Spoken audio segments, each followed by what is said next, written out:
ጤና ይስጥልኝ ክቡራንና ክቡራት የዩቲዩብ ቻናሌ ቤተሰቦች፣ ከቻናሌ የሰዓቱን አጫጭር መረጃ ይዤ ቀርቤያለሁ። እስከ ፍጻሜ አብራችሁን ቆዩ። አገር አቀፍ፣ አህጉር አቀፍና ዓለም አቀፍ አንኳር ዜናዎች ውስጥ ክቡራን አድማጮች መረጃ አሰናድተናል። በዚህ ሰዓት የመረጃ ጊዜ ከምታደምጧቸው መረጃዎች መካከል የተወደዳችሁ የቻናሌ ቤተሰቦች እነሆ ዘገባዎችን ከዚህ እንደሚከተለው ወደ እናንተ በቅድሚያ ዜናዎቻችን ሰምታችሁ ላይክ፣ ሰብስክራይብ፣ ሼር ማድረጉ እንዳይዘነጋ። እስከ ዛሬ ላይክ፣ ሰብስክራይብ ላደረጋችሁ እንዲሁም ለምታደርጉኝ አድማጭ ተመልካቾች ልባዊ ምስጋና ይድረሳችሁ። የእናንተ አቅም ብርታት ሆኑኛልና አመሰግናለሁ። ዛሬ ባለፉት ሳምንታት ወታደራዊ ኃይላቸውን በኢራን ዙሪያ እንዲጠናከር ያደረጉት ፕሬዚዳንት ዶናልድ ትራምፕ አገራቸው በኢራን ላይ በተከፈተ ጥቃት ውስጥ መሳተፏን አረጋግጠዋል። የኢራን መገናኛ ብዙሃንም ጥቃቱ በዋና ከተማው ላይ ብቻ ያነጣጠረ ሳይሆን ሌሎች 5 ከተማዎችም ኢላማ ማድረጋቸውንና ከፍተኛ የፍንዳታ ድምጽ መሰማቱን ዘግበዋል። የኢራን አብዮታዊ ዘብ መሳሪያውን ካስቀመጠ ተጠያቂ እንደማይሆን፣ ካልሆነ ግን የማይቀረውን ሞት ይጠብቃቸዋል ሲሉ አስጠንቅቀዋል። ለምን አሉ? እንዴት ጉዳዩ ወደ ነበልባል እሳት ተቀየረ? በቅድሚያ ላይክ፣ ሰብስክራይብ ያድርጉ። ለቻናል ላይ እጅግ ጠቃሚ ይሆናል። እርሶ በጎ አስተዋጽኦ በጣም ከፍተኛ በመሆኑ ከልብ አመሰግናለሁ። በዝርዝር የምታደምጧቸው መረጃዎች በቻናላችን ይዘናል። ሁሉንም በዝርዝር እናስደምጣለን። እስከ ፍጻሜ የቆዩ ዝርዝር መረጃውን ያድምጡ ግብዣዬ ነው። ሁሉንም ከኢትዮ ፍቅሩ ዜና ወደሚደርሳችሁ ዝርዝር መረጃ አለ። አብረን እንቆይ።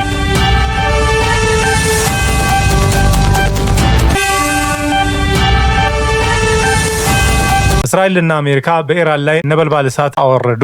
ስዊዘርላንድ ጄኔቭ ላይ በአሜሪካና በኢራን መካከል የተካሄደው ሶስተኛው ዙር ድርድር ውጤት ባለማምጣቱ ደስተኛ አለመሆናቸውን ፕሬዚዳንት ትራምፕ ከተናገሩ ከሰዓታት በኋላ እስራኤል የካቲት 21 2018 ዓ.ም ጠዋት ላይ በኢራን ላይ ጥቃት ከፍታለች። ጠዋት 2 ሰዓት አካባቢ ከአየርና ከባህር ላይ በተወነጨፉ ሚሳኤሎች በዋና ከተማው ቴህራን ውስጥ የሚገኙ የተለያዩ ቦታዎች ላይ ከፍተኛ ፍንዳታዎች ተሰምተዋል። ይህንም ተከትሎ ከኢራን በኩል የአጸፋ ጥቃት ሊሰነዘር እንደሚችል በመስጋት በመላው እስራኤል የአደጋ ጊዜ ማስጠንቀቂያ ደወል የተሰማ ሲሆን ዜጎች ከዕለት ተዕለት እንቅስቃሴ እንዲታቀቡ እስራኤል መክራለች። ነገር ግን ከጥቃቱ ሰዓታት በኋላ በጥቃቱ ስለደረሰው ጉዳት እንዲሁም የኢራን መንግስት ባለስልጣናት ስለ ጥቃቱ ያሉት ነገር የለም። የሀገሪቱ መንግስት መገናኛ ብዙሃን ፕሬዚዳንት ማሱድ ፔዜሽኪያ በደህና ሁኔታ ላይ እንደሚገኙ ዘግበዋል። እስራኤልና ኢራን የአየር ክልላቸውን ለየትኛውም አይነት የአውሮፕላን በረራዎች መዝጋታቸውን አስታውቀዋል። የእስራኤል መከላከያ ሚኒስቴር የኢራንን አቅም ለማዳከም ቀድሞ የማጥቃት እርምጃ መውሰዱን በይፋ አስታውቀዋል። አሜሪካን በጥቃቱ ውስጥም ተሳታፊ መሆኗን ኋላ ላይ አረጋግጣለች። ቴህራን ውስጥ ጥቃቱ ሲፈጸም የሚሸሹ ሰዎች እንደነበሩ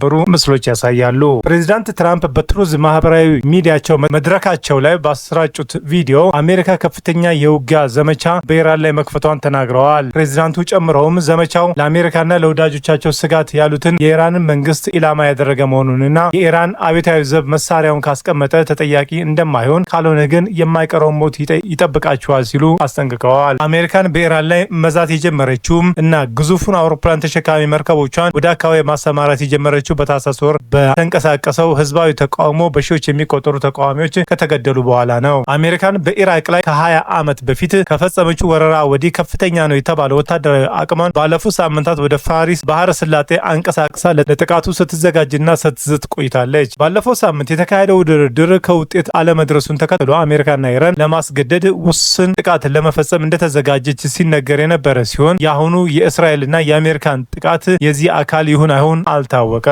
እስከ እስራኤል ድረስ ዘልቆ የሚመታ ሚሳኤል የታጠቀችው ኢራን ከተከፈተባት ጥቂት ሰዓታት በኋላ ወደ እስራኤል ሚሳኤሎች ማስወንጨፏ ተዘግበዋል። የእስራኤል መከላከያ ኃይልም እንዳለው ዛሬ በኢራን ላይ የተከፈተው ጥቃት ለወራት ከተደረገው ዝግጅትና እቅድ በኋላ ቀኑ የተቆረጠው ከሳምንታት በፊት ነው። አሜሪካ ሲካሄድ በነበረው ድርድር ላይም ለዓመታት ሲወዛገቡ የነበሩት ከኢራን የኒውክሌር ፕሮግራም በተጨማሪ ረዥም ርቀት ተወንጫፊ ሚሳኤሎች ላይም እርምጃ እንዲወሰድ ስትጠይቅ ነበር።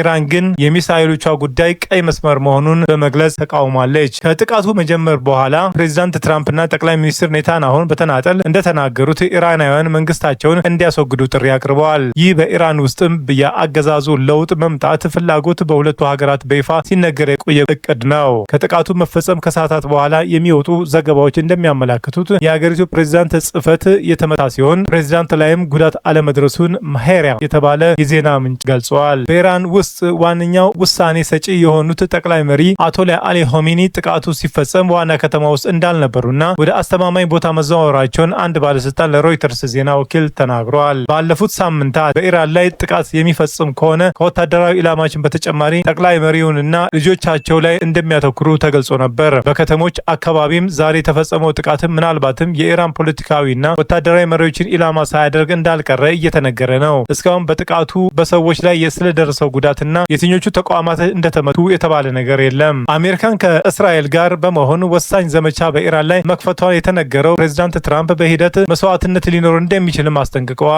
ጥቃቱ ዓላማ ያደረገው የኢራንን ሚሳይሎች ማውደምና ባህር ኃይሉን መደምሰስ መሆኑንም የጠቀሱ ትራምፕ በዚህ ሂደትም ሞትና ጉዳት በአሜሪካውያን ላይ ሊደርስ እንደሚችልም ይህ መጪው ጊዜ ደህንነቱ የተጠበቀ ለማድረግ ነው ብለዋል። የእስራኤል ጦር ኢራን ላይ ከፈጸመው ጥቃት ጎን ለጎንም በሊባኖስ ውስጥም የኢራን አጋር በሆኑ ሂዝቦላ ይዞታዎች ላይም እርምጃ ወስዷል። ከጥቃቱ ጋር ተያይዞ ሰራዊቱን በሊባኖስ ድንበር ላይ ለማጠናከር የተጠባባቂ ኃይል አባላትን በሙሉ ጠርቷል። የመረጃ ምንጭ አስነብቧል።